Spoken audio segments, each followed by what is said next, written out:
All right. Good evening. Good evening. Good evening. Good evening. How is everybody doing today? As you're coming in, I want you guys to go ahead, share this video on your page. It's 9:26. Right. Oh, okay. The sound is good. I love the sound. Fantastic. Whoa, come on, man. All right. We have a very good audio here. Ekuleo, the lion is back. Ekule, Ekule, Ekule. How are you doing? I can spot a lot of you guys just coming in Olori. Uh, Akinkugbe, God bless you. Thank you very much. Yemi, God bless you. Thank you very much. Christy, uh, thank you very much. Bangbokpa, thank you. Thank you for connecting, Yemi. Thank you. Omod Modupeola, thank you. Lucian, God bless you. Luatobi, thank you. Justina, John, thank you. Thank you very much as you guys are coming in. Olori Akikugwe again, thank you. Olubumi Oshoba, God bless you, thank you. As you're coming in, please, I want you guys to do me a favor. Share this network, share this broadcast on your page.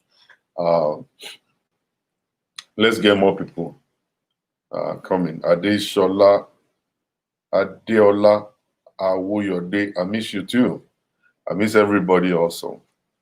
Thank you. Thank you. As you're coming in, please let me start seeing you sharing the video. I wanted to share the video on your wall. Let so many people, let them connect at this time because of what we're about to talk about. It's 2 a.m., 2:27 in London. Oh my God.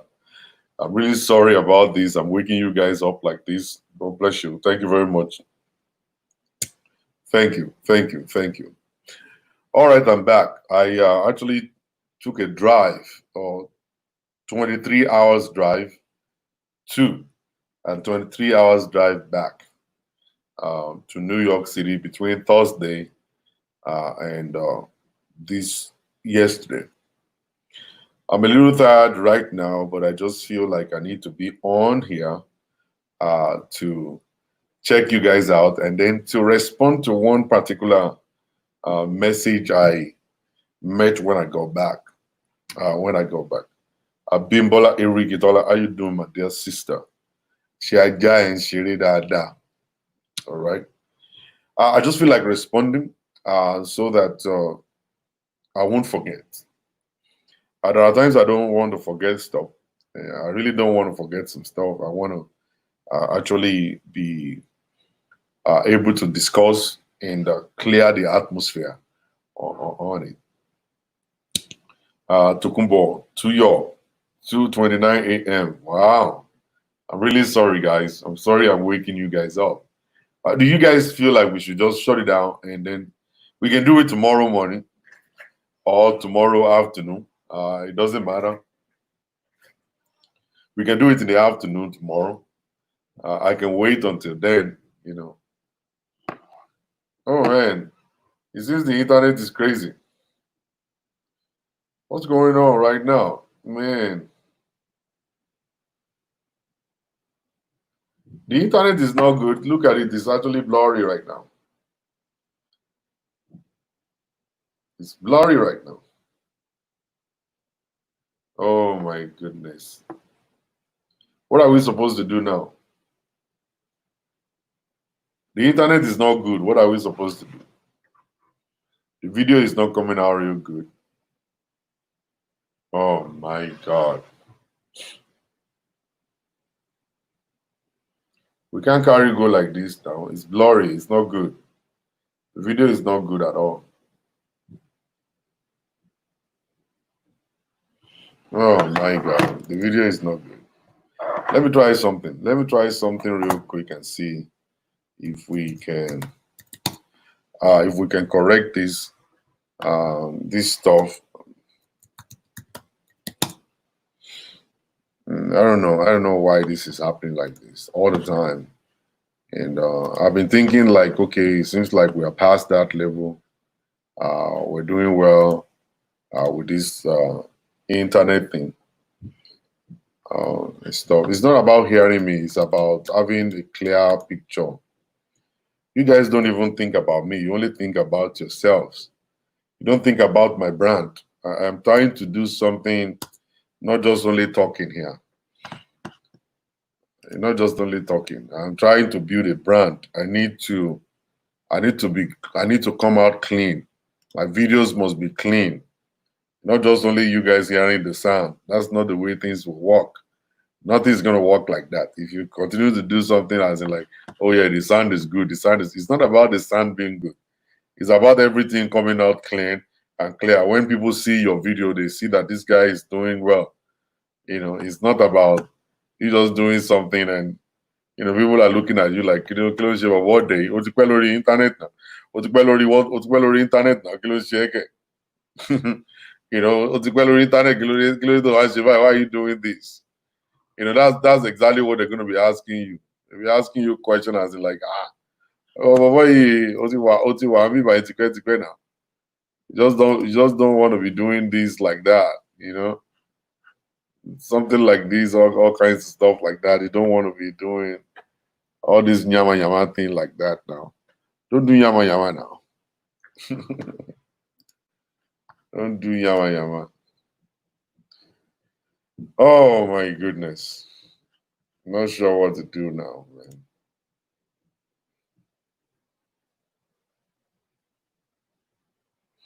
Okay. Let's see. All right, we're back. I think it's clear now. If it's clear on your side, please let me. All right, it's clean, clear on your side. Nice. Okay, now let me just get to the point real quick, without wasting time. Equile, uh, it's been almost about, I don't know, Thursday, Friday, Saturday, Sunday, Monday, Tuesday, and today is Wednesday. All right, I missed you guys big time. I missed my studio like in no man's business. When I walked in this morning to the studio, I looked all around and I went like, oh, thank God, thank God. 23 hours drive in and out. That makes 46 hours of driving. I did 46 hours of driving. It was beautiful. It was a road trip. Um, the whole the scenes were beautiful. Man, forget about it.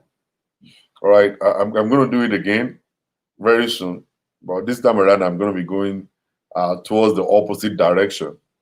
I'm going to be going like towards California. I'll be going towards California. I want to see places. These are the things people need to plan. You need to plan this stuff. Plan this stuff. See places. Don't just be sitting down repete somewhere. Just sit repete and be complaining. Hey, my husband, oh, my wife, oh. It will take a lot of stress, a lot of burden off of your shoulder. I'm tired, but I had so much fun. It was a kind of a moment of talking, a moment of discussion. You know what I'm saying? For you guys, you believe now we are inside of the same car for the next 23 hours. What are we going to bring out of this? We are going to talk.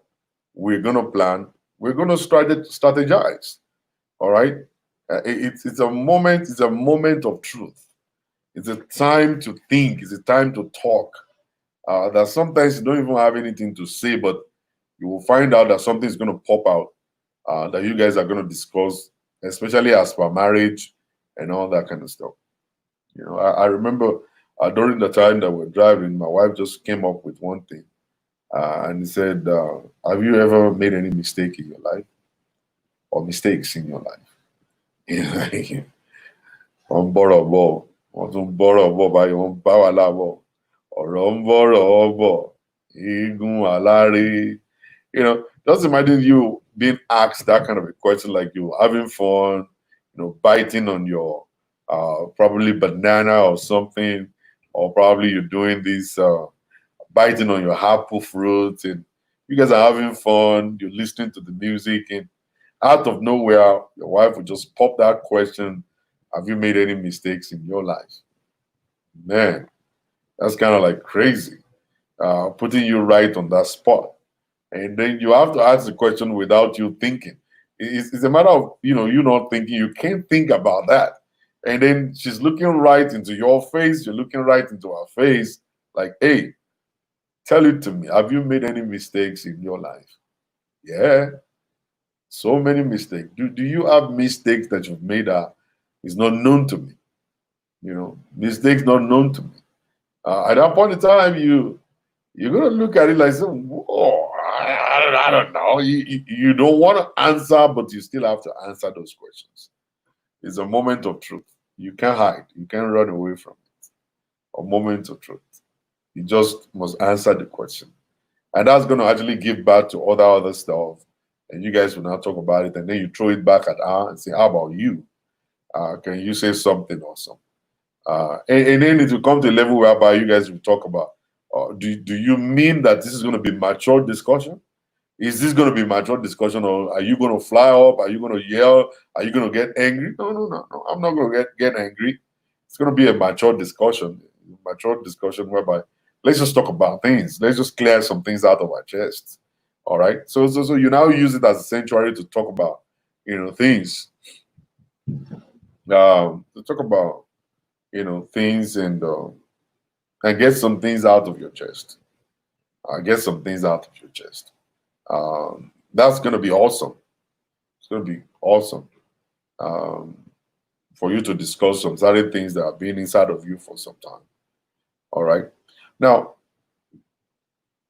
we drove all the way down. We had some fun, check into hotels all around the place, eat out. The south side, there's nothing like coronavirus. You'll feel weird. We found out that we were the only ones wearing masks when we got to Tennessee.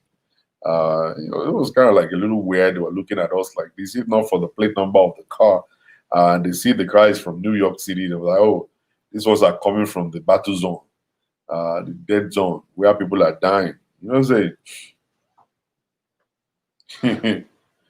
You know what I'm saying? So it was kind of like really fun. Those people are just living their lives like nothing's happening. Coronavirus is not affecting them.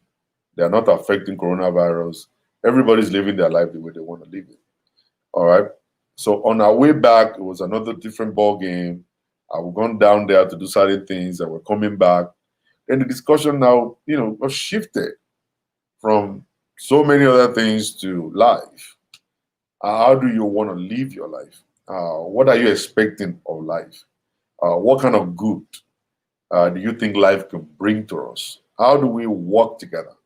How do we team up to work together to achieve greater things, greater heights in life? What do you think that I'm doing that is not correct? What are those things that I feel you should change as a person, and all that? And so my first stuff that I'm going to be changing is I'm going to trim my beard down a little bit, just to make the wife okay and happy with it. I'm not trying to be a gangster.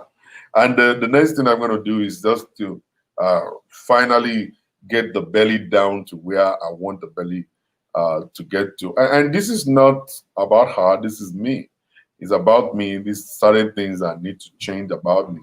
I checked myself in the mirror and I looked at my tummy. I was like, whoa, this stuff is working. It's really working. Let's continue doing it. Let's continue doing this stuff. And another thing I need to change about myself is that I need to start uh,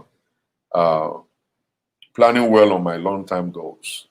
And I need to stop assuming that I've shared with her. I think I need to now double check more, as in like, have I discussed this?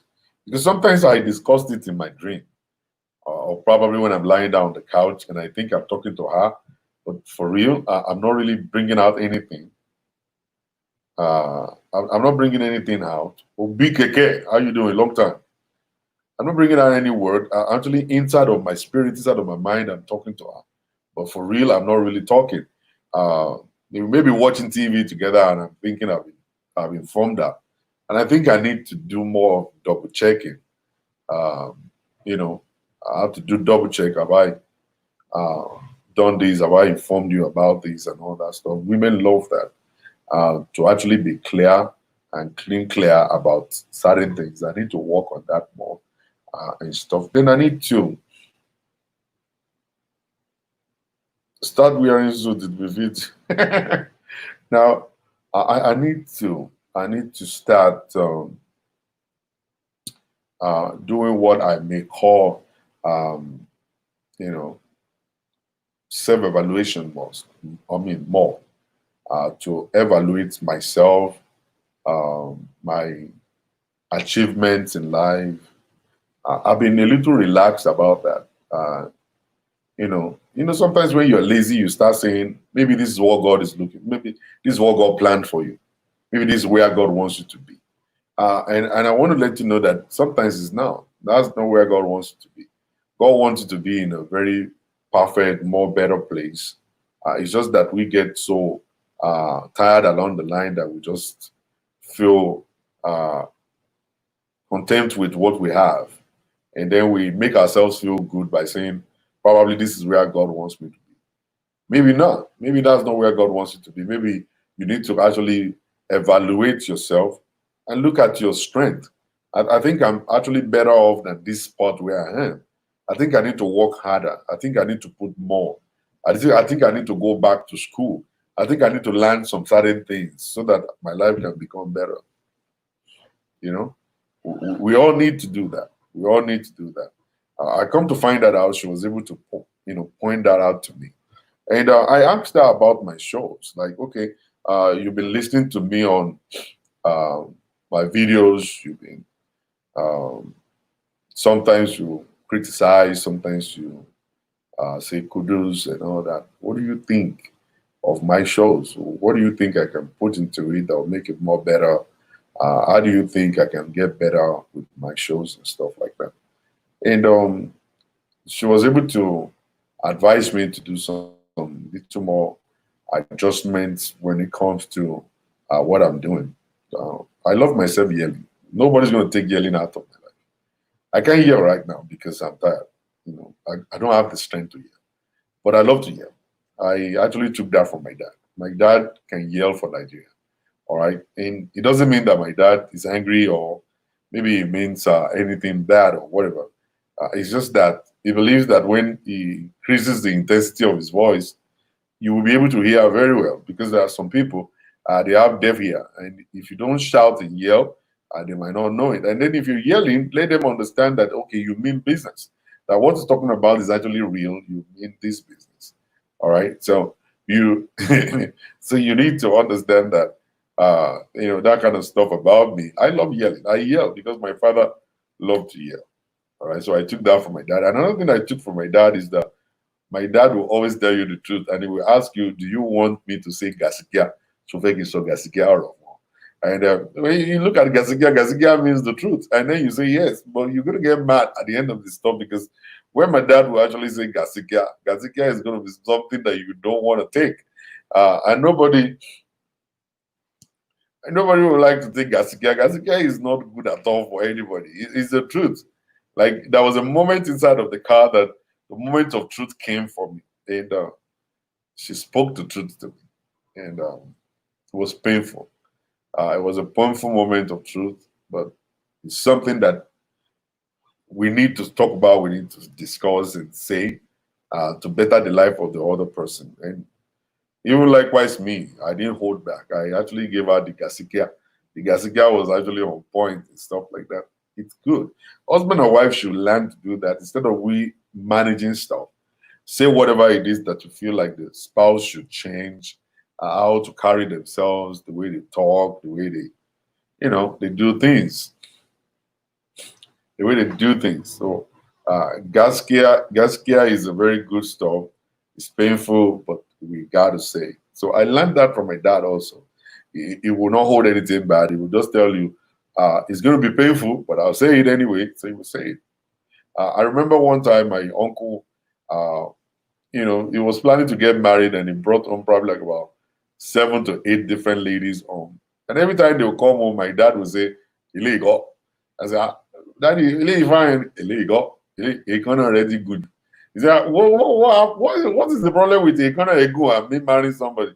And my dad believed that if you have long nails, painted nails, you can't do housework.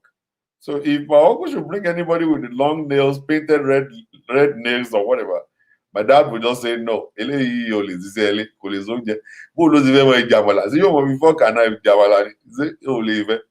then my uncle would bring another one. My dad will find something else to say, or probably this one is not as educated as the one, or whatsoever. So my uncle brought the 7th one, and my dad said, no, you can marry this one too. This one can't be your wife. Why not? Very little stuff that would discourage and stuff. So my uncle eventually got somebody pregnant. Brought the woman with the pregnancy home the 8th time. The pregnancy was big and stuff, and my dad was like, kilo make say, oh, he say, what if you that's my dad for you. Over the one of them. He told me, he said, Shola,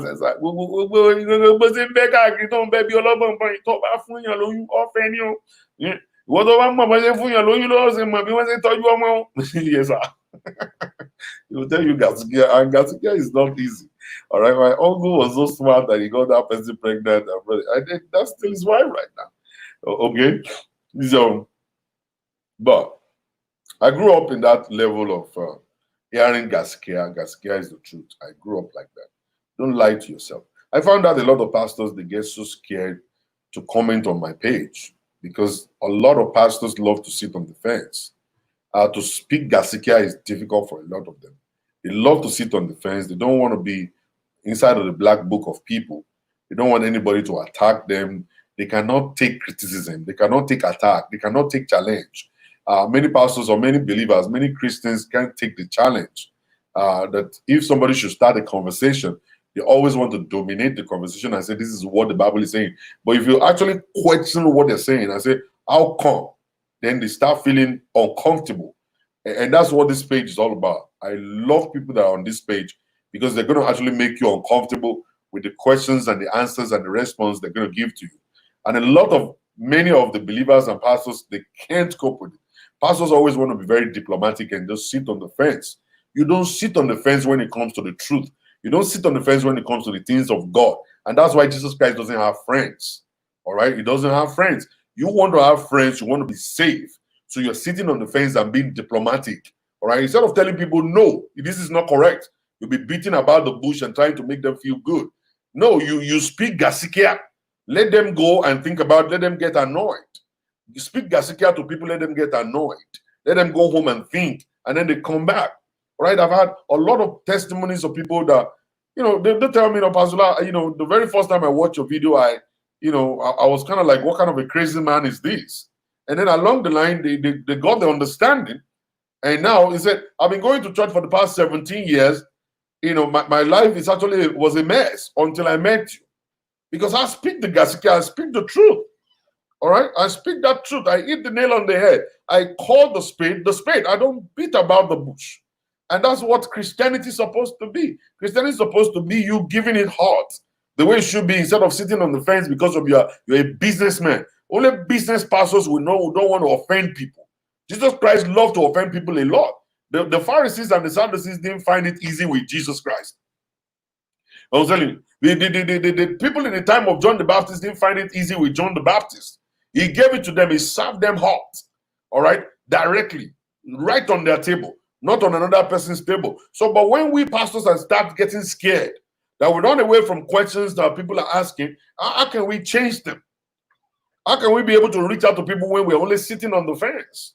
All right. And that's why I don't refer to myself as a pastor anymore, because to be a pastor in our day-to-day, you must be a cunning man.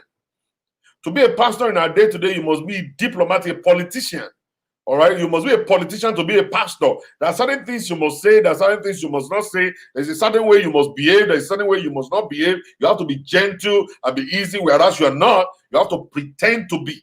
All right, and then we believe that's the way of God. It's not the way of God. God is expecting us to worship Him in spirit and in truth. Be you. Be who you are. Speak the truth always, all the time. It doesn't matter if people are going to get mad or get angry. Always speak the truth. Always. And that's going to change the life of people. I get testimonies of people like almost every time. People, their life has been changed through this ministry. Lives that have been touched through this ministry. All right. But I find it so difficult. Pastors don't comment on my page. They run away. They run away. And when you see that pastors don't comment, you find out that their work is bad. All right, they are afraid of people. They're afraid of people asking them questions. When you're afraid of people asking you questions, it means your life is not straight. It means your ministry is not straight. It means there's something underground that you don't want people to ask. Like me, I'm so bold as a lion. Ask me any kind of question, I will tell it to you. All right. So when you sit on the fence and you're being diplomatic, you're a thief. You're a thief. You are not a pastor. You are not a child of God. A child of God will not sit on the fence. You must be offensive. A child of God will become offensive. You know, you will attack the gate of the enemy. You will attack the gate of the enemy, not rubbing the truth on the head and not beating about the bush at all. You serve it as hot as you can. All right. So that's why they run away from my page. They can't comment on my page. And so many times they look at me like, okay, well, how is this guy coping? I cope because I stand for the truth. I come because I stand for the truth. Speak the truth always. Speak the truth. Always speak the truth. Let them know you for the truth. Let them know for you standing by the truth. All right? Live the truth. That's what you should live. That's how you should live your life. You live your life based on the truth. Don't just live your life because you want to take money from people. I will tell them something nice. I will not offend them. I will tell them something good so that they can continue to bring their money to me. And that's how I'm going to live my life. That's never going to pay you. They are not doing the work of God. The Bible even said, he said to the disciples, he said, be glad when people hate you. Be happy when they persecute you. They persecute you based on the truth. The truth that you speak. They persecute you based on the truth. All right? I love my pastor is fake. You are not supposed to love your pastor. Your pastor is supposed to be the one that is scolding you, beating you, slapping you, rema, right, left, and center, that when you see him, you may not like him. You may not like him. Everybody, I agree, but timing is important in some cases. What timing, sir? What timing? You know, you speak the truth. Either it will kill you or not. Speak the truth. Speak the truth all the time. All the time. You speak the truth for people. Don't be diplomatic. When you are diplomatic, you are not helping situation. You hit the nail on the head. Hit the nail on the head. There is difference between babies drinking milk and adults that should be eating milk, big meal. At this time, after going to church for 8 years or 9 years, you're supposed to be devouring a whole bowl of pounded yam. They are not supposed to be making you milk. When they are still making you milk after attending church for 7 years, then you're a bastard son of God. You're a bastard son of God. When they're still feeding you milk, when you're supposed to be devouring a whole bowl of pounded yam with a goosey soup, and they're still feeding you milk, you're a bastard son of God.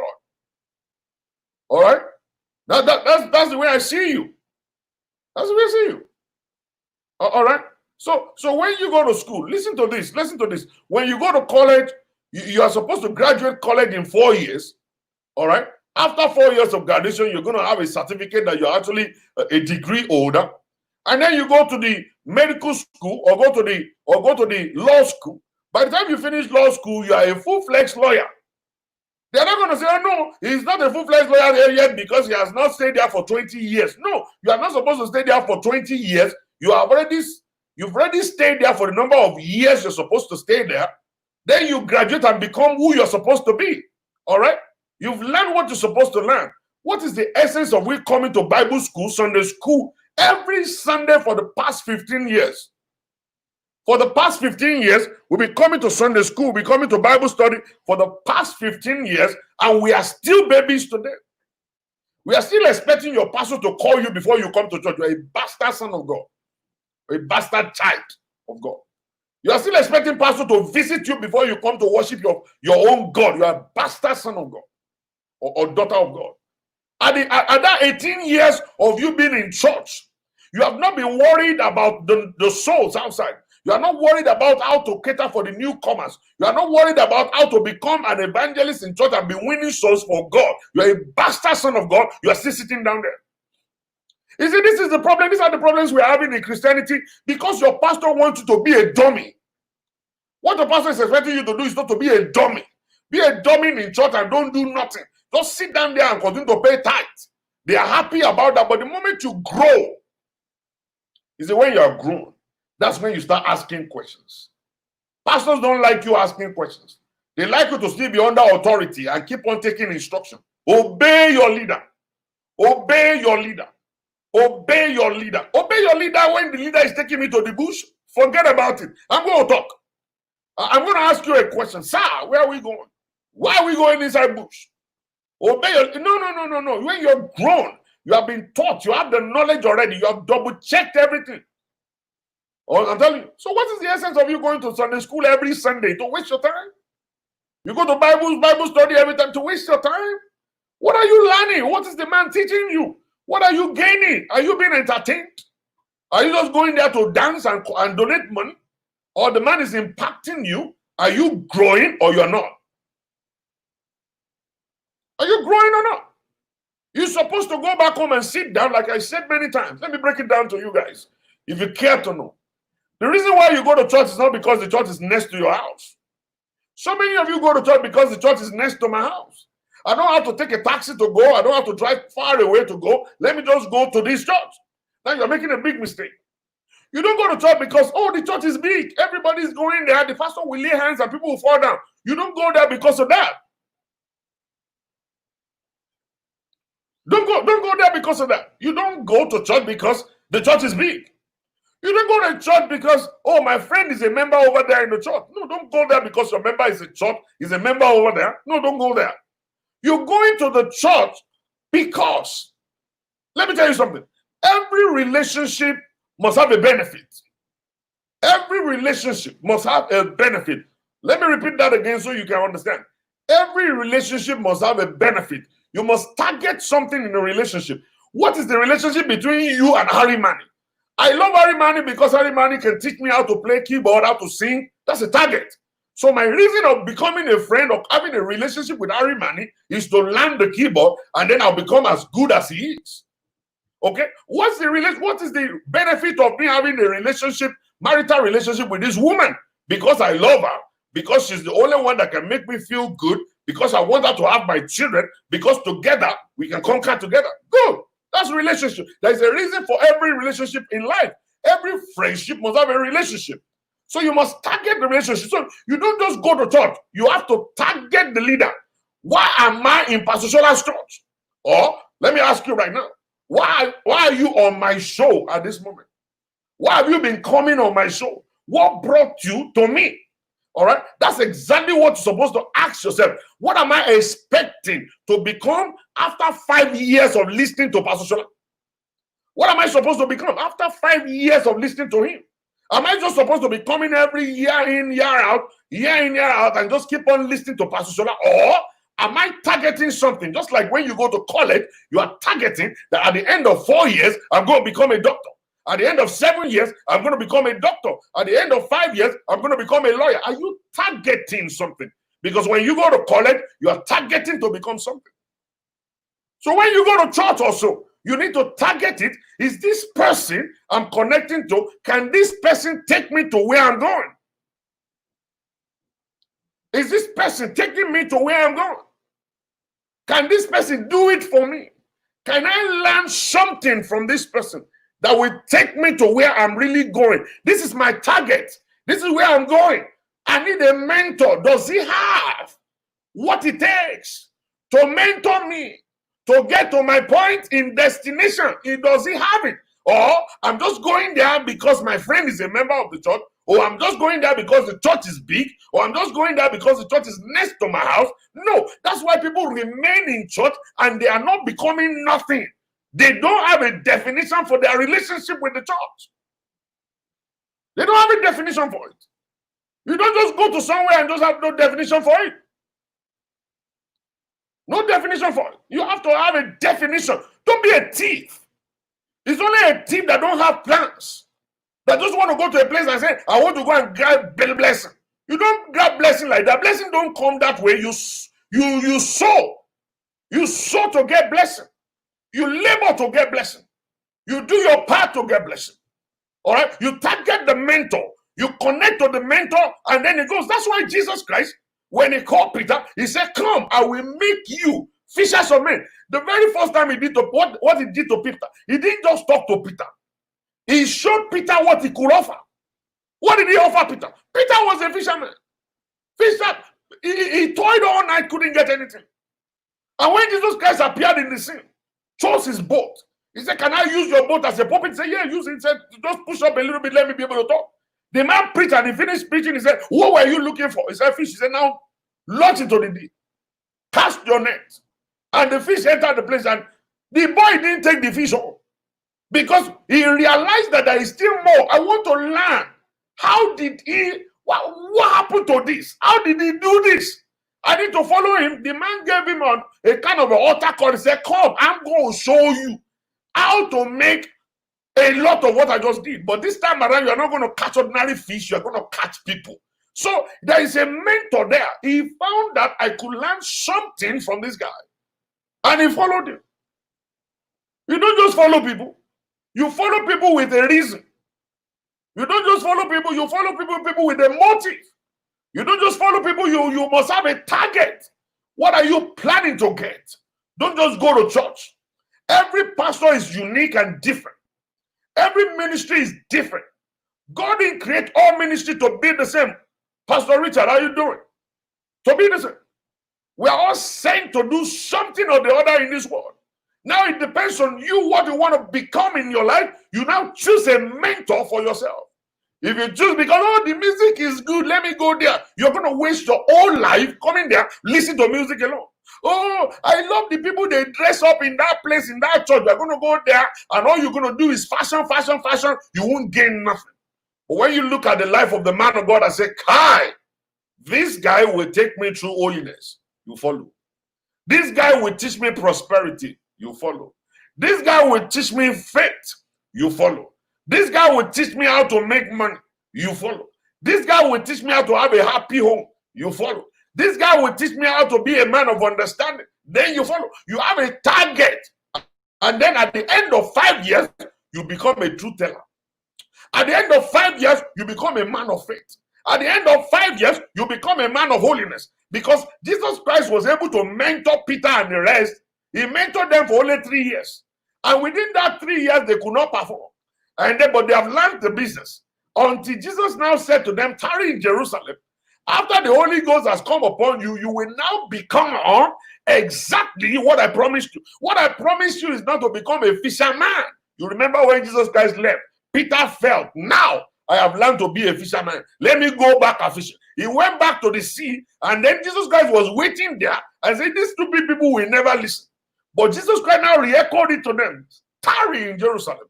You will receive that power, and you become a fisher of men when the Holy Ghost will come upon you. And that was exactly what happened. The moment they stayed in Jerusalem, the day of Pentecost came, Holy Ghost came down upon them, and they became exactly like Jesus. They became exactly like Jesus. There's no controversy. When people saw them, they said, oh, the men that couldn't cast that headache before, the men that couldn't pray 30 minutes before, he said, come and see the men. They have turned the whole world upside down.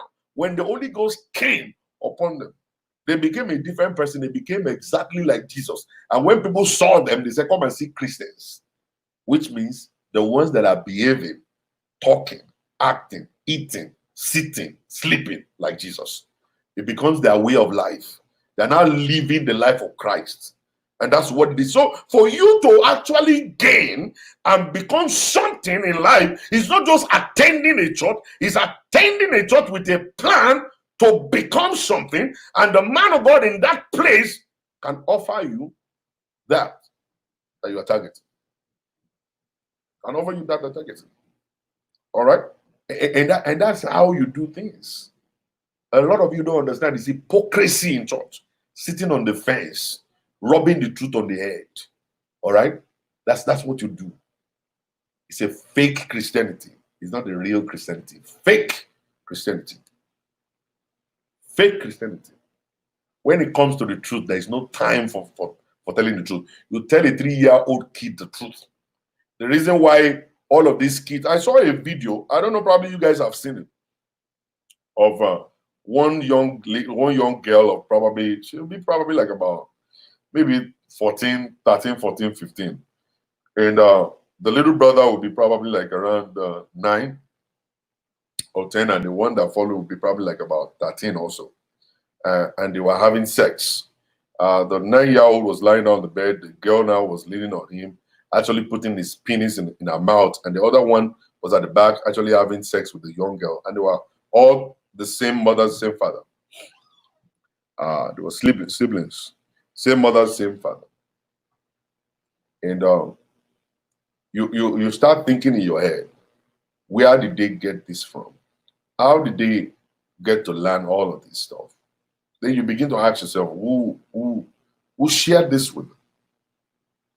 The fault is the fault of their parents, because they were talking and saying, there's time, there's time. There's no time. At the age of 3, a young girl and a young boy is already building their sexuality. That's the time you're supposed to be sharing the truth with them. The fault of the parents. And these kids are watching it on their telephones, on their tablets. They're going to the porn sites and they're watching all of this stuff right there. And they're seeing all this stuff right there. And you guys will be saying, oh, they're too young to be taught the truth. They are not too young to be spoken to. Truth has nothing to do with age. Truth must be told. You must be able to say the gaskia, hit the nail on the head. It happened to me too.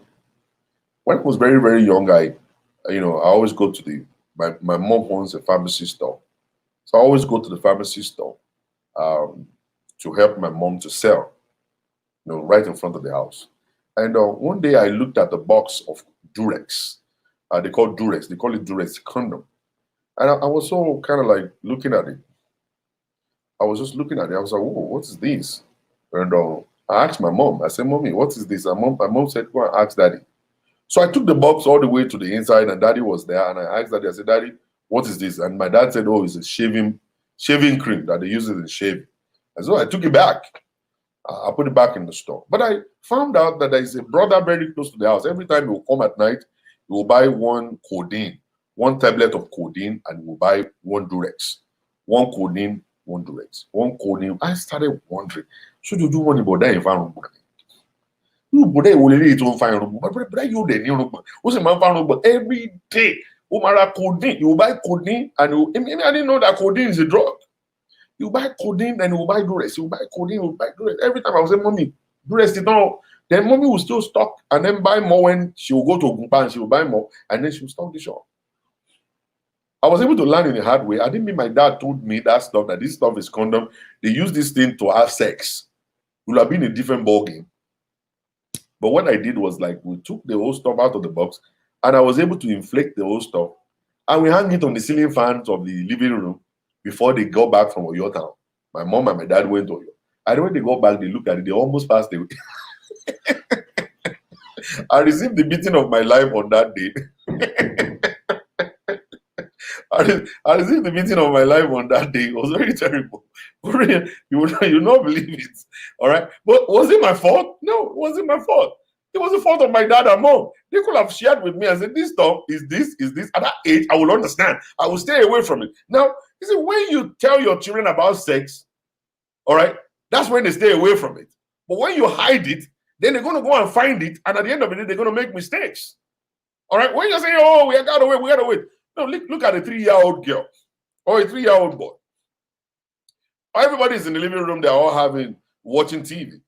We're all watching TV. And at the age of that 3 years old, if you see somebody on the TV kissing, a woman and a man kissing, the next thing the 3-year-old girl is going to do is going to take his face off or her face off. You're going to be asking yourself, how did she know that this is wrong? You've never spoken to her about it. You've not shared with her and said, this is a wrong thing to do. You never even share nothing. How did she know she got to take her face away? You see, that's what we do to Christians in church. Christians in church, they know what sin is all about. They know what to do and what not to do. But because we are afraid, we say, oh, they're still a baby Christian. Don't let us tell them it's bad. Let them just keep on being there. Let them just keep, and one day they're going to fall into the gutter, and then they commit a sin. Then we are going to be the one to now send them out of church and say, these ones are not good. They are falling into error. Send them out of the church. But it's your fault because you refuse to tell them the truth from the beginning. There is this instinct in people. Every one of us, we know when we have committed a sin. Go and look at the 2-year-old kid. When they commit a sin, they start hiding. They start hiding. The moment you hide, just like Adam did, anytime you see people hiding like Adam was hiding, you know that they are actually in error. They have committed a sin. You will see it demonstrated in the kids. You will see it demonstrated in young kids. In young kids. When they sin, they go hide. Then you start looking for them and say, have you done something? What did you do? What did you do wrong? But if you tell them the truth, they will leave by the truth. By the truth. Many of the time, we always believe Christians don't like to hear the truth. But it's not. We are the ones that are afraid of telling them the truth. Christians want to hear the truth. They are looking for the truth. They are confused, of living that life they're living right now. They need to hear the truth. And the truth is going to set us free. The Bible says when you hear the truth and you do the truth, and the truth will set you free. People don't want to be free, so they don't tell the truth. The truth is the only thing that can set us free in life. We hear the truth, and will set us free. Now, that's not really where I was going today. The topic of this particular broadcast is don't listen to Pastor Shola. He's only trying to make the women to rule the men. I'm really sorry to say. We have bought lies all our lives. We have listened to pastors preach, quoting scriptures upon scriptures. We have listened to the society. We have listened to culture, tradition, where we're from, the responsibility of a man, the responsibility of a woman, the position of a woman in the home. Who is a woman? Our definition of a woman is a second-class citizen. That's how we see. We see women to be second-class citizens. And that's not the language of the Bible. Who is, or what is Pastor Shola saying? Is it biblical or not? I am actually going by the biblical principles. I'm actually reading the Bible to counsel people. All my shows, I really don't want to quote scriptures on my show. Why? Because I have a lot of Muslims, unbelievers that are on my show, and I want everybody to be able to feel comfortable to listen to what I got to say. This is what they call practical life. Practical life. Not just practical Christianity, it's practical life. That everybody can live a life full of joy and happiness and be happy with the way they're living their lives. And once in a while, I can actually chip in one scripture or the other to it to be able to make the point to come home real good. One funny thing I want to tell you guys is that 99.9% of what's in the Bible is in the Quran.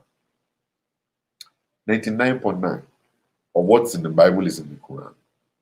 It means that people that are Muslims can still understand what is in the Bible, because what is in the Bible is in the Quran. All right?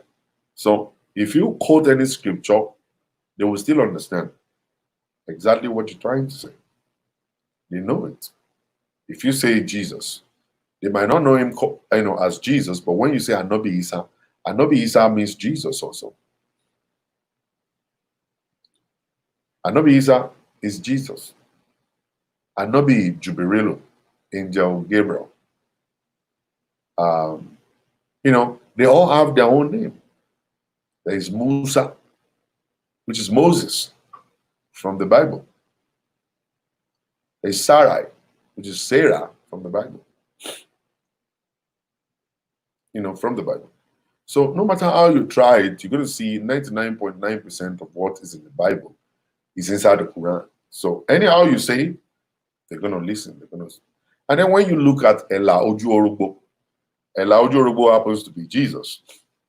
So in the traditional religion, you will find that there are certain things that are actually side by side with what Christianity is preaching also. And stuff. And whenever they say Olodumare, Olodutomori,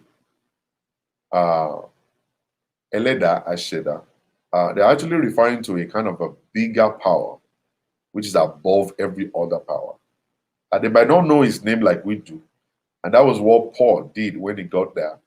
And then they said, this shrine is actually to the unknown God. So he was able to use that shrine to be able to preach the message of Christ to the people. And you don't know him, but I do know him. So many people don't understand the God is serving. But we Christians are supposed to actually help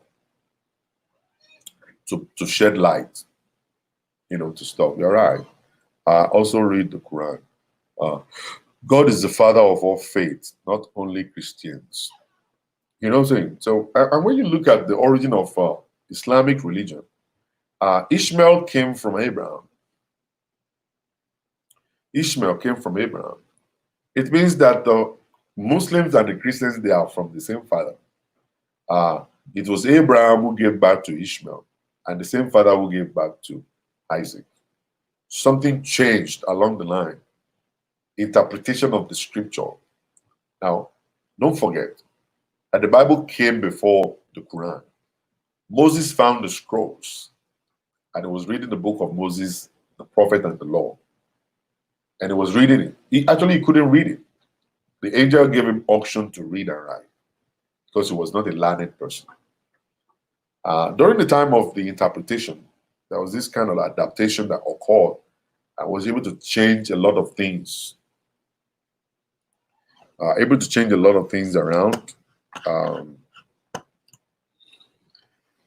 Oh man, I'm trying to balance up the stuff right now because every time it will lose that balance. I have to bring this back. All right. So interpretation, something came along the line for that stuff. So on my show, Brother Jide, how you doing, sir? On my show here, I really don't like to say, open Genesis or open Revelation or open whatever. I want to be able to teach people practical life, how to live your life in a good way, how to live your life in a worthy way, and be fulfilled in whatever faith that you find yourself. All right, whatever faith you find yourself. I've signed that agreement to preach Jesus to all nations. And that's what I'll preach, Jesus. All right. So we actually use biblical principles to educate people.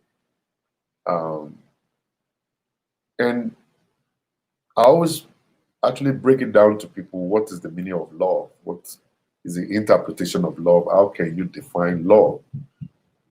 People don't understand. If you love somebody, you're willing to share your life with that person you love. And that's just the simple truth. How do you share your love? How do you share your life with somebody you are not willing to share your bank account with?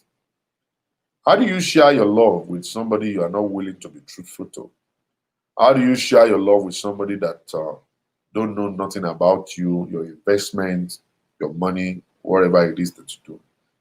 How do you claim or how do you prove your love in such a relationship that you love somebody, but you're not willing to tell them how much you're earning, or you're not willing to tell them where your investments are, right? How do you prove that? That's what I preach. Very simple truth. And how do you prove your love to somebody you're actually slapping, beating, punching, very abusive towards her, and you say you love her? I just want to know. Whenever I say share your life with somebody, whenever I say share your life with somebody, what I'm talking about, or what the Bible is talking about, is that tell them the truth and nothing but the truth, the whole truth about yourself. Whole truth about yourself. Let them share their life with you, and you share your own life with them also. What's the difficult thing in that? How difficult it is for you to love your wife so much, and you say, oh, you know what? I'm going to wash the plate. I'm going to do the cooking today. I'm going to do the laundry for my wife. I'm going to wipe. I'm going to sweep the floor. I'm going to take care of the children. I'm going to buy her clothes. I'm going to take her shopping. That's part of demonstration of love. When was the last time you bought rose flower? Even though our wives don't like rose flower, many Nigerians don't like rose flower. But how many times have you taken it out of your time, or you've gone out of your way to drive down to the restaurant to buy our food or buy our pepper soup and bring it home to your wife? I'm not saying that women shouldn't do the same, but it seems like women, they got it. It's only the men that are having problem with getting this fact. And that's why I always want to stay on men. I want to stay on men. It's it's actually something that is weird that I really don't understand. Why do you fight, Pastor Shola? Why do you say, oh, what he's saying is not biblical, when the Bible says love yourselves? How do you do that? How do you do that? How do you love your wife and you're not willing to share your money with her? How do you love your wife and you're not willing to share your life with her? How do you love your wife and you're not willing to make love to her? When you love your wife, you make love to her. You make love to your wife. Just imagine so many wives calling me. It's been 1 year, it's been 6 months, it's been several months since the last time my husband uh, made love to me. I just want to ask. I just want to ask. How will you say you love your wife and you're not making love to your wife? You know? You know what I'm saying? You know?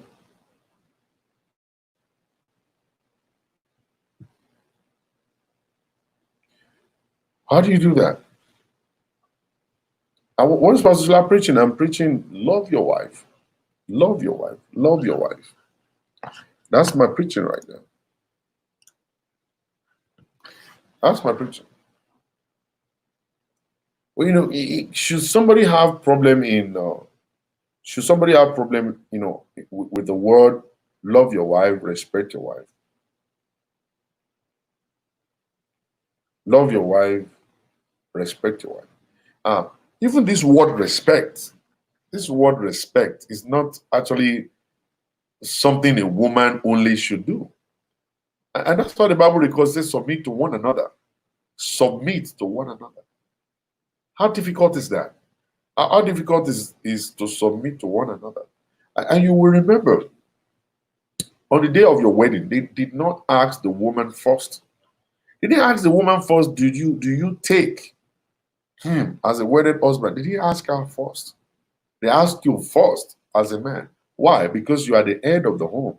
You are the servant leader, because you should know what to do. You do exactly what is right to do so your wife can follow. And that was why they asked you first. Are you ready to be with her in sickness and health? Through thick and thin, or whatever they call it, for better, for worse, or whatever, which we don't say anymore. I think it's good for us to remind people. We need to start saying those things, for better, for worse, in sickness, in health. Probably it will actually ring a bell later down the road when they are about to chicken out. And stuff. They didn't ask her first, they ask you first. The responsibility of a man is more than that of a woman. You are a servant leader. A servant leader. You are the one that should lead. You're the one that should show your wife example. How do you want life to be? You should be the one to show your wife. It's not that she must submit, you submit. You submit. When you submit, you're actually showing your wife an example of submission. This is what I mean by submission. This is my definition of submission. To some people, they might not understand what submission is until you show them a sample of submission. You submit. That's what the Bible says, submit to one another. You submit to your wife, and your wife will submit to you. Submit to you. You see, the time where we misunderstand the scripture is over. It is over. People are learning now. People read the Bible now and stuff. See, let me break this down to you. It's possible for you not to like me after tonight. But I will understand. I will just go upstairs right now. I will go upstairs. I will drink my Zobo. I will drink my Zobo, and I'll watch TV. I'll go to sleep happy. I'll go to sleep happy. It is not me that is having problem. I don't have problem in my marriage. The little problem I'm having in my marriage, I am able to solve it because I have learned the secret of life. And I'm trying to teach it to you. You may not want to take it. You may not want to take it because you don't want the truth. But see, I'm going to have so much peace. My remote control is always in my hand. I put my remote control to the TV. I flip the channel anywhere I want to watch. I lie down on my couch. I open a bottle of red wine. I zip it all through the night. I go straight into the bedroom to sleep whenever I feel like going there. The little problem I have in my life, I am solving it. All right. I'm only coming out to actually teach you principles that will work for you. If you don't like to take it, you don't like to take it. You don't have to take it. I'm not forcing nobody to take anything. If you marry somebody who is with the enemy killing mindset, you can't enjoy your marriage. Oh. I'm only telling you the truth. If your wife or your husband is the kind of person that is always going to woli all around, going to prophet to check things, you can never have peace in your marriage at all. Never. Go ask anybody. Go tell anybody I'm the one saying that. Go tell anybody. If your husband is the type, you won't have peace in your marriage because your marriage will be controlled by the prophet. So your marriage will be controlled by the prophet. It's going to be based on revelation. Based on revelation. You will live your life only based on revelation. Vision. Them say. The prophet say. They just called me. No. They just saw a revelation. Revelation that I must not sleep with you for the next 6 years. Revelation that I must not be intimate with you. Revelation that I must fast. Revelation that you are a witch. Revelation that you are actually having a spiritual husband. Revelation that something is wrong with you. They will continue to tell you all of this stuff. You will never, if you like me. If you don't like me. I'm going to say it to you. And I know a lot of you are watching me right now. You just finished talking to your prophet. A lot of you are still going to go back to your prophet tomorrow and report Pastor Shola. A lot of you will go and do the same thing. I know you will. I know you are there. Go. Tell your holy. You will never know rest in your life. I am the one telling you this. If that is the mentality you have, going all around the place and checking with holy everywhere, your marriage can never be at peace. Never. Never. Quote me anywhere. You can challenge me all you like. Go and bring the people that have all this mentality and let us look at their marriage. Look at the life of their wife, look at the life of their husband, look at the way they are progressing, look at where they are today. Check it out. You can never know rest. Many of them will divorce their partner based on revelation. It's not like the man is doing anything bad, though. It's not like the man is not good, though. It's not like the man is not paying bills, though. Or one prophet will just say, This boy will die early. Oh. He doesn't have long life. Oh. Are you the one who created him? Are you the one who created him? How will you know that he doesn't have long life? No. As a matter of fact, God will not show you things like that. God will show you things like that. Ẹni tó bá mọjọ́ òwò yóò mọjọ́ kú. Ẹni tó bá mọjọ́ òwò yóò mọjọ́ kú. They'll start telling you all manners of things, and then you abandon your home, you walk away from your husband, you divorce your husband based on revelation. Based on revelation. You know what I'm saying? You never in your life no rest. Either you're a man or you're a woman, you can't. And then when Pastor Shola is talking, when I'm saying something, you say, oh, Pastor Shola is not biblical, it's not spiritual. Let me see you that you are spiritual and biblical. Let us see your marriage. Let us see your marriage. Let us see your marriage. Let's see where you go. When the Bible is talking, it says, husband, love your wife. He didn't say, let your prophet teach you how to. He said, husband, submit to one another, submit to yourselves. He didn't say, go and be looking for Woli to do it. He didn't say that.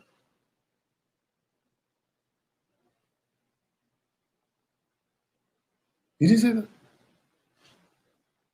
That's why your marriage is not good. Your marriage can never be good when you're taking your marriage to pastor, prophet, pastor, prophet, pastor, prophet. Revelation, sir.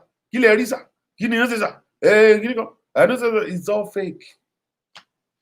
I'm not going to lie to you. When you have situation in your marriage, go to a counselor.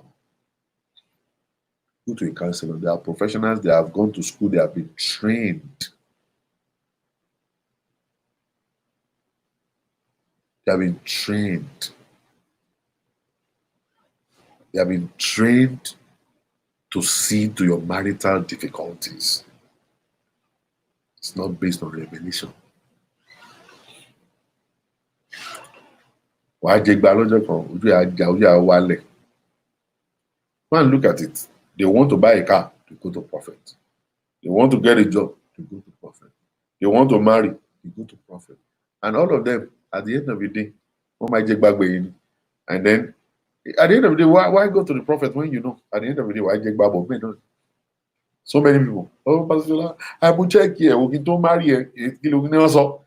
Olúwa sọ pé wòlíì yẹn sọ pé Olúwa sọ pé òun náà lọkọ mi ò ní kí wàá ní tí ń nà ọ báyìí èmi ọmọ bóyá wọn powers and principality ni wọn kọ lù báyìí power náà ni àti pé can you go back to the prophet that gave you that assurance go back and say ó ti ń nà mí o ẹ̀yin lẹ sọ pé ọkọ mi ni ó ti ń nà mí báyìí o kí ni kí n ṣe o ṣé power and principality ni kún lọ gbàdúrà fún.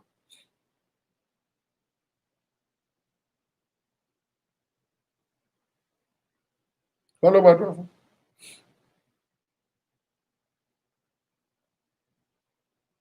Yeah, kọ́ lọ gbàdúrà fún. You know, go there, go and be praying. And then put yourself in problem. Ah, madam, you are divorced. Yes, I'm divorced. Why?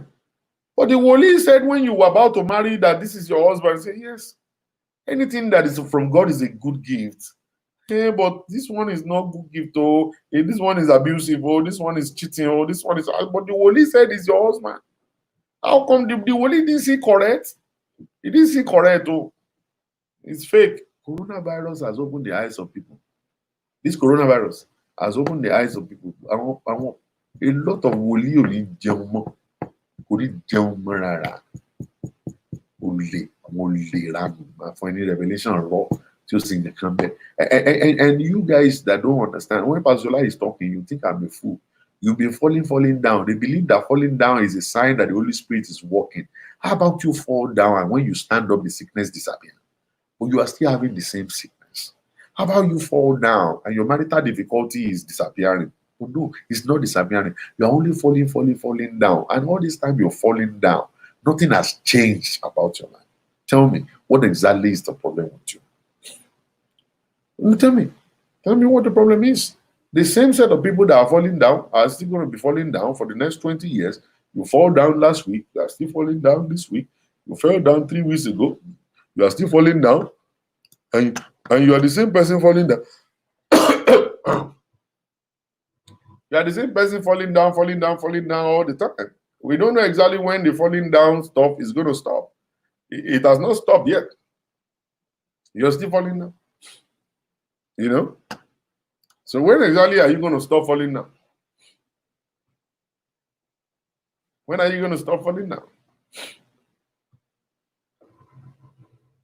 Yeah. I don't know. I just believe that Nigerian Christians will just wake up. Let's wake up and just know the truth and stand by the truth instead of we just hiding and faking ourselves.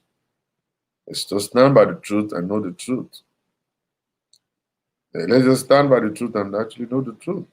Why are you in deliverance class? Why do you go to deliverance service? You've been going to deliverance service for the past 20 years I've known you. Mommy Tokumo, Mommy Funke, Mama Dele, only you. For the past 20 years, you've been going to deliverance service. Are you the only one that is demonic? Do you have demon? How long will it take God to deliver you from the demon? You have to be going to deliverance class every Thursday.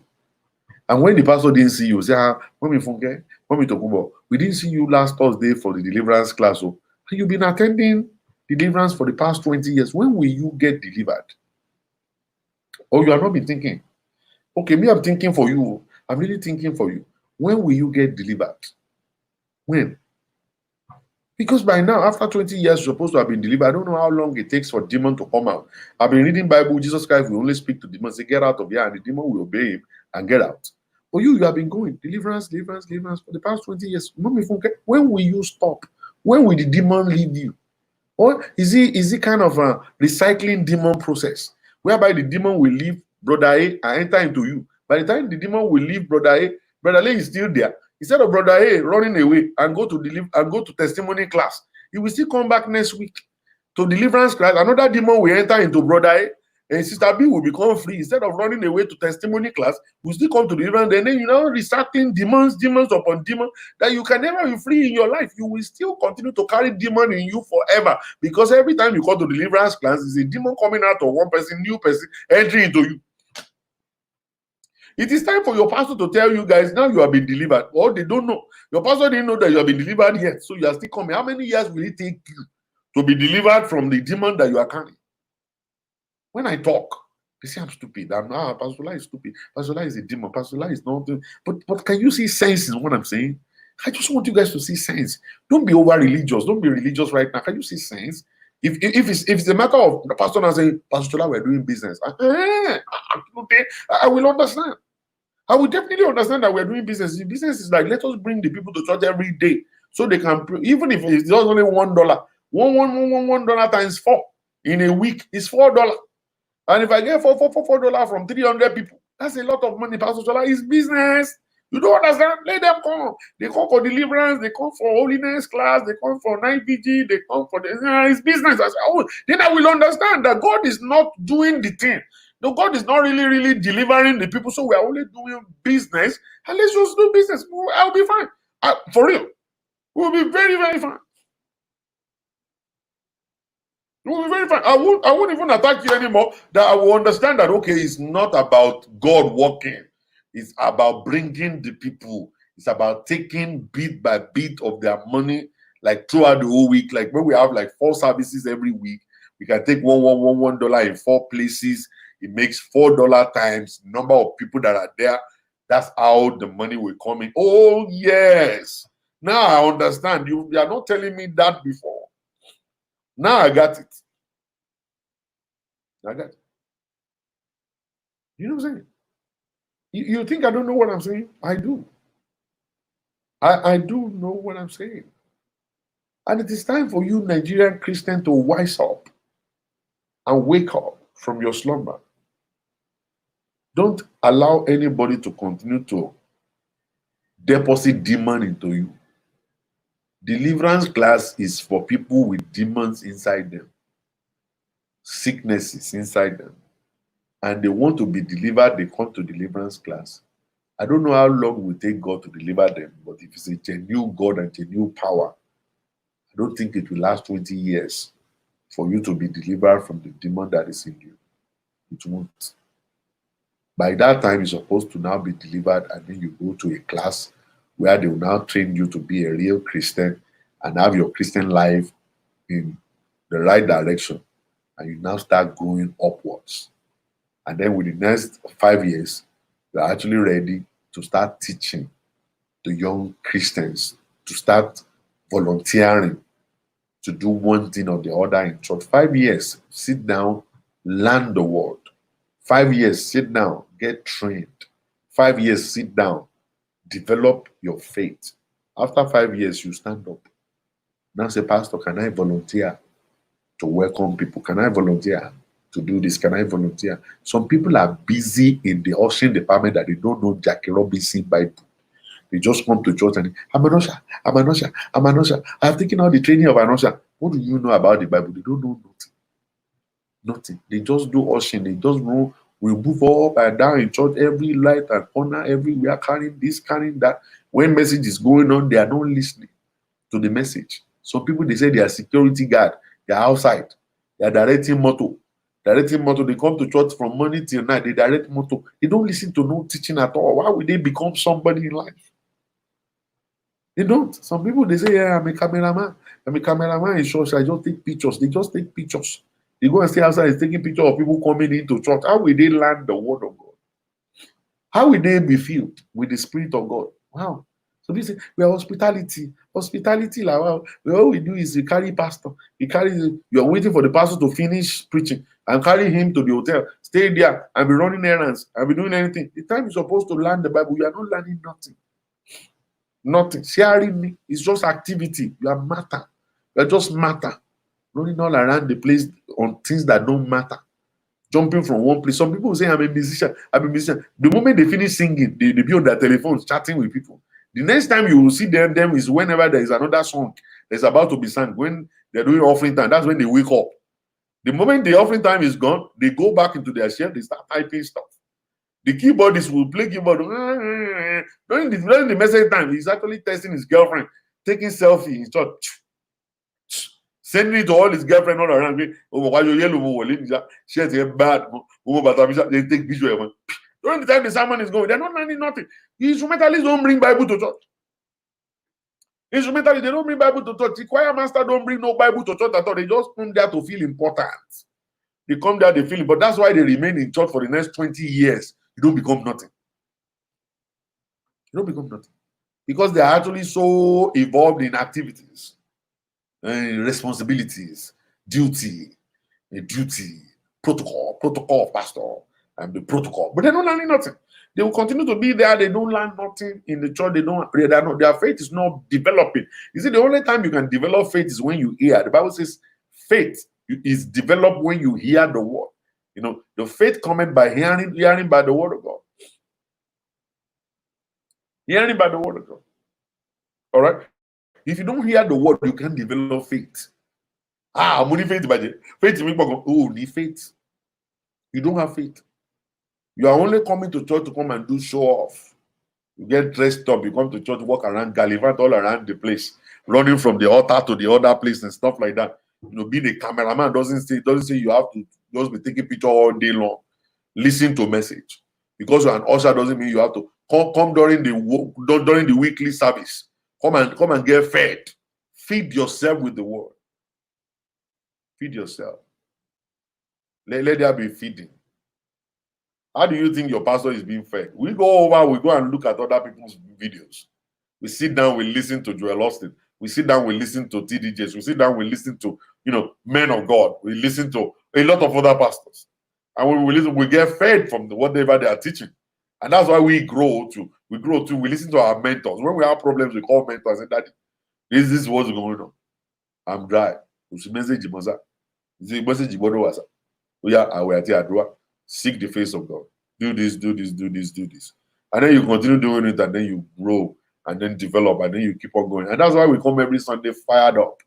You're supposed to wonder, how is these people getting the messages they are preaching? It's a lot of work. It's a hard work. You are not stealing messages. You don't just go online, go and steal a message online. Because what God wants to do, he wants to do because of somebody in church. So the message he will give to you is actually for that person. It's actually expecting an encounter in him. It's not about the sweetness of your message. Your message don't have to be sweet. I always tell people, your message don't have to be sweet. But members don't have to say, Pastor, how powerful goes that? We are always looking for every Sunday that members will say, how powerful goes that? How powerful goes, but waiting. They just got entertained. They won't more entertained. You see, your message may not be beautiful, may not be famous or whatever, but that person in church that is looking for that word of encouragement, we get it that day. That one, that person that is looking for the hammer on his head, we get the hammer on his head. Understand? It's not about the God Almighty of the glory of God. Hallelujah. If you don't do this, God is gonna do that. Hallelujah. Lift up your hands and say, shout hallelujah. Hallelujah. And then you say, powerful man. This man is powerful. He doesn't have to be like that. The little message God wants to preach, He wants to bless somebody. He will say it in a very calm way. It will enter into your skull. It will make a lot of sense. Don't be expecting men to say, he's powerful or not. Do what God asks you to do. Leave the rest. You will find out that before the end of the week, somebody will call and say, Pastor, that's your message of last Sunday. In Bilombawi. Don't be trying to impress church members. Impress God. Do the will of God and leave the rest. Do the will of God and leave the rest. Do the will of God and leave the rest. And that's the way it is. That's the most beautiful way to do stuff. All right? The Christianity of today must change. Let's do it the way of Jesus. Let's do it the way of God. Our life will have meaning when we do that. So, you might think that Pastor Shola's message is favoring women. No, it's not. My message is favoring the men. If you care to listen, my message is trying to help men, not women. I looked at the struggle of men. I look at how men are struggling in their relationship. There is no understanding. My wife is not cooperating with me. My wife is not giving me peace. My wife is not doing what is pleasing to me. I'm having high blood pressure.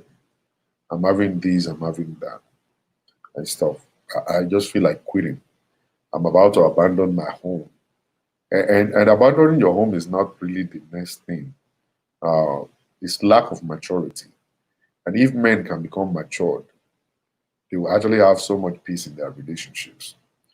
And so my message is actually to make them to see where they are missing it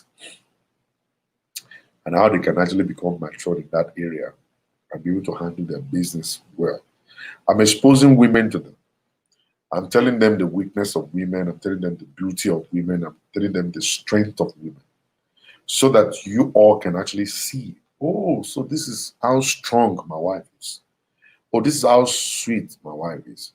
So this is the beautiful thing God has created with my wife. How can I utilize all of this good information that Pastor Shola is giving me to now be able to better my marriage? How can I see my wife to be me? How can I unleash the power within my wife to make a lot of money for the family?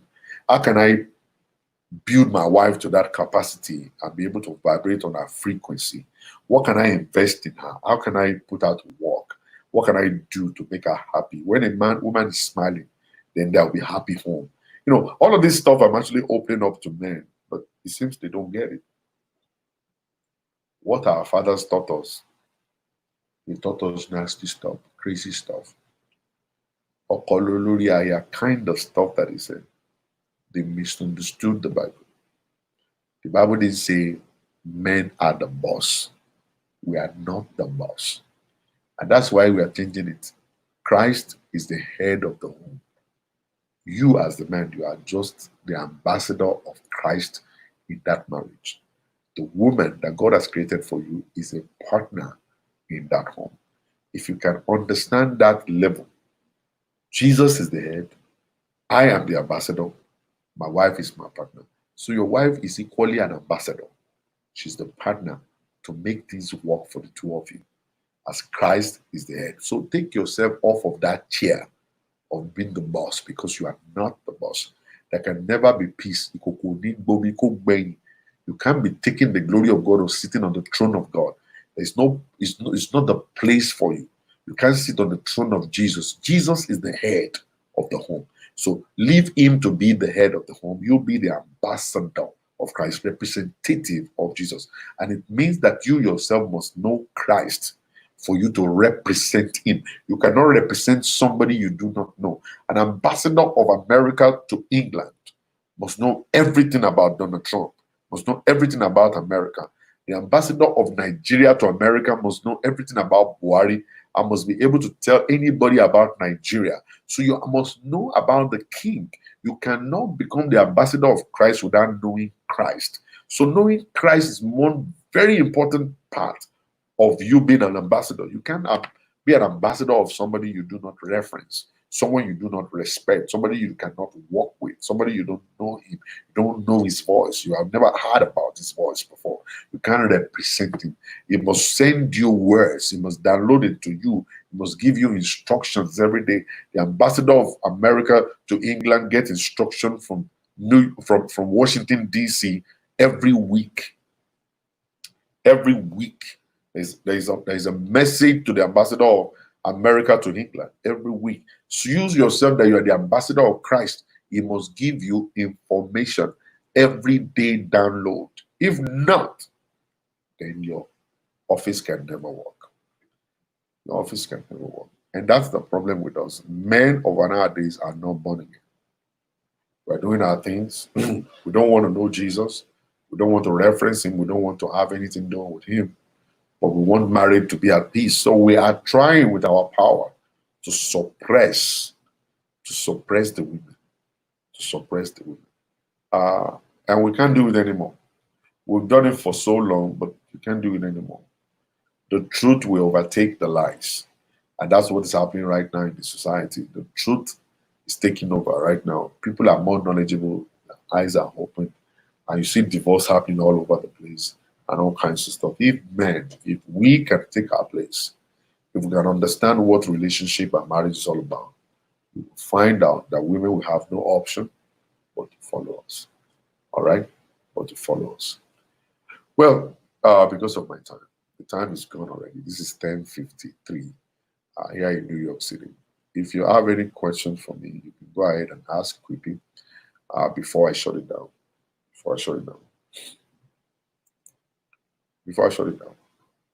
You cannot know anything about Jesus. You can't know anything about that marriage until you give your life to Christ and know about him. That's all you need to do. That's all you need to do. All right? Any question? Let me answer the questions and then we can shut it down.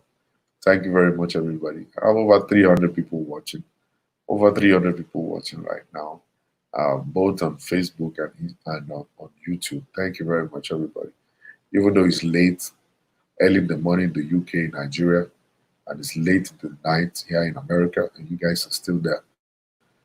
EMC Yakubu, God bless you. Thank you very much. My question is, God bless you, sir. Thank you. Thank you very much, Olori Adewale. God bless you. Thank you very much. Any question? Anybody with any question? I'm just curious. How many men listens to you? I have 46% of my followership. They are all men. 46% of people who listen to me are men. Men between the ages of 28 and 36, 39. Those are the ones who listen. Those men that are 45 above, those very few of them do listen. And those are the ones that are actually in your homes. Those are the ones that are in your homes killing you. Those are the ones that need to listen.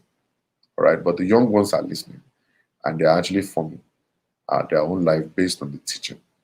Why are men intimidated by women that are blunt? Because they want to suppress you.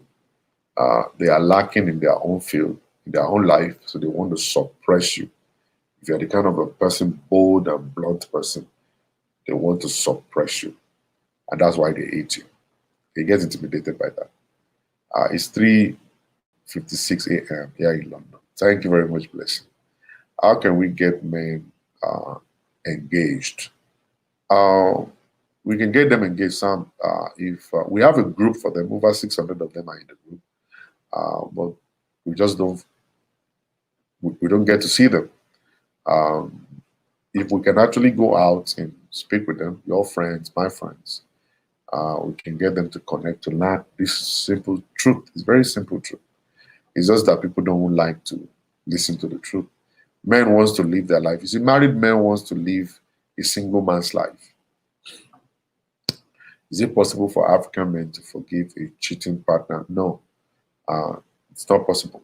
Because some may do it with the help of the Holy Spirit. If you are born again, forgiveness will be easy for you. But because a lot of we Africans are not born again, it's difficult for us to do so. Especially women. Men don't forgive a woman that is a cheat. The moment you cheat with a man, you're gone. But the man is expecting you as a woman to forgive them when they cheat. When we cheat, we want you to forgive us. All right? We want you to, you know. So it's unfair, right? It's not fair. What is good for the man should be good for the woman too. So if a man will knows that I can't forgive my wife for cheating, then you too you must not. Don't just do it. Don't just do it at all. Just do it at all. So I believe that men can actually be encouraged to listen if we want to do it. Pastor, you have said another one. Married men wants to live a single man's life. Yes, that's what they want. People they want to be married, but they want to be free. They want to eat their cake and still have it. Live a single man's life uh, and still be married. How do you handle vindictive men? Gumi, that's a big one. You need to book a session with me. Book a session with me to do that. I'm going to be able to take you through that journey. It's a long, long stuff that you got to do. That you got to do. But you can book a session with me, and then we go from there. I just feel our culture is harsh, honestly. Uh, Now, the moment you are born again, you're a Christian, the culture of your country don't come to play. We're supposed to embrace the culture of the Bible. Christianity is a way of life. The culture of your country doesn't have anything to do with the moment you become born again. You gotta embrace the culture of the Bible. I know men who have forgotten their spouses. Boys can forget. Forgive. These men do. I understand. Um, why do some married men refuse to use their wedding ring? Someone like me, I don't have my wedding ring in my finger. That doesn't mean I don't love my wife. The ring is actually inscribed in the heart, in my heart. When I got married, I was a very poor, broke person. Had no money to buy a very good, befitting wedding ring for myself and my wife, so I bought the panda, and it broke after some few days. Um, so I've learned to actually engrave it in my heart. So either you see it in my finger or not doesn't mean that I'm cheating. Doesn't mean that I want to cheat. No, doesn't mean that. Wedding ring don't make no Jackie Robinson. Don't mean nothing. If you want to cheat with the wedding ring, even the ladies, the young girls, they love married men. The moment they see wedding ring in your finger, they go after you. They go after you. You know what I'm saying? They go after you. So what we call a man who continue to cheat and believe as a woman, you have no choice to keep forgiving him. Yeah, there's limit to what you should be able to take. You have to be able to draw the boundary. Forgive somebody one time. Tell the person, you know what? You gotta grow up. If you do it the second time, I'm out of here. Okay? Because very soon you're gonna actually start treating yourself of STD. And then one day you're gonna actually die, and then you'll be in the casket. Read the casket. Wedding ring is just a sign, a symbol of my love given to you as a woman or as a man. That doesn't stop a man from cheating. They take it off and put it in their pocket, and they cheat and then put it back on. Some don't even take it off. Taking it out is actually a lot of work. They keep it right there in their finger. They cheat. And they go home. They take a shower and go home. Has nothing to do with it. Women are attracted to, yeah, women, young girls, they go after you. I'm actually bringing that topic on this show very soon. Why young ladies go after married men. I'm gonna tell you what you guys are not seeing in your husband. The young girls, they see it. The young girls, they see it. They see it. What you're not seeing in your husband. The young ladies, they see it. They go after married men. They go after them. All right. Thank you very much, everybody, for staying this late with me. I really appreciate you guys. I'll see you guys later tomorrow by the grace of God. You will not die. I will not die. We'll all be alive, healthy, in Jesus' name. As the coronavirus is going away, the Lord God Almighty will bring a new life, a new season to us in Jesus' name. God bless everyone. Have a beautiful night. Stay blessed. And I love you. All right. Remember to keep the gospel all the time. Don't do what I will not do. Don't do what I don't want to hear you do. Always make sure that you love your wife, love your husband, and treat them right. Bye.